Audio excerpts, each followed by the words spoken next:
అశోచ్యాన్ శోచస్త్వం ప్రజ్ఞావాదాంశ్చ భాషసే గతాసూన కథాసూంచ నా అనుశోచంతి పండిత. అశోచ్యాన్ అన్వశోచస్త్వం ప్రజ్ఞావాదాంశ్చ భాషసే గతాసూన గతాసూంచ నా అనుశోచంతి అనుశోచంతే పండితాః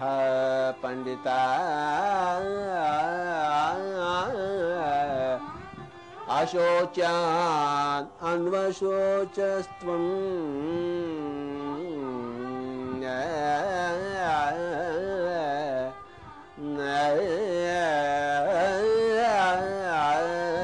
ప్రజ్ఞావాదాంశ్చ భాషసే. ఏడవకూడని దానికోసం నువ్వు ఏడుస్తూ గొప్ప గొప్ప మాటలు నాకే దంచుతున్నావే. నీకు మాట్లాడే అర్హత లేదు. నువ్వు ఫస్ట్ యోగివి కా. ఒక యోగేశ్వరుడు ముందా ఒక రోగేశ్వరుడు మాట్లాడతాడా? గొప్ప గొప్ప మాటలు పలుకుతాడా? ఇంపాసిబుల్. నువ్వు నోరు మూసుకుని కూర్చో, ధ్యానం చెయ్యి, కళ్ళు రెండు మూసుకో, తర్వాత నువ్వేం మాట్లాడతావు? చెప్పిందే మాట్లాడతావు. అశోచ్యాన్ శోచస్త్వం. అశోచ్యాన్ ఏడవకూడదు దానికోసం. శోచః ఏడుస్తున్నావు, త్వం నువ్వు. ఆ పని చేస్తూ ప్రజ్ఞావాదాంశ్చ భాషసే గొప్ప గొప్ప మాటలే పలుకుతున్నావు. నేను భిక్షాటన చేస్తాను, నేను యుద్ధం చేయను, నేను రక్తపాతం చేయను, నేను ఎవరిని చంపను. అక్కడికి నీ చేతిలో ఎవడో చంపబడినట్లు, అక్కడికి నువ్వు ఎవరిని చంపగలిగినట్లు. అశోచ్యాన్ అన్వశోచస్త్వం ప్రజ్ఞావాదాంశ్చ భాషసే గతాసూన్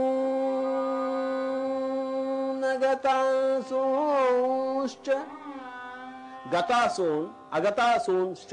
గతాసూన్ అంటే గతించినవాడు, వెళ్ళిపోయినవాడు, శరీరాన్ని వదిలిపెట్టేసి పైలోకాలకు వెళ్ళిపోయినవాడు. అగతాసూన్ అంటే ఇంకా వెళ్ళని వాడు, అంటే ఇంకా శరీరంలో ఉన్నవాడు.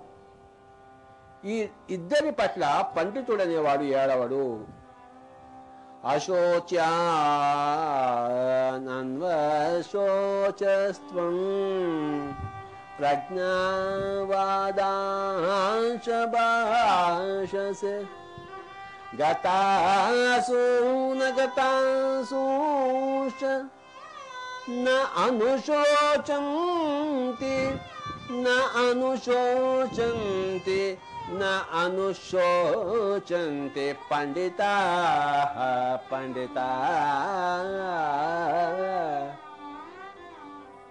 భగవద్గీతలో వేదవ్యాసుడు 2 చోట్ల పండితుడు అనే పదం ఉపయోగిస్తాడు, 2 శ్లోకాల్లో.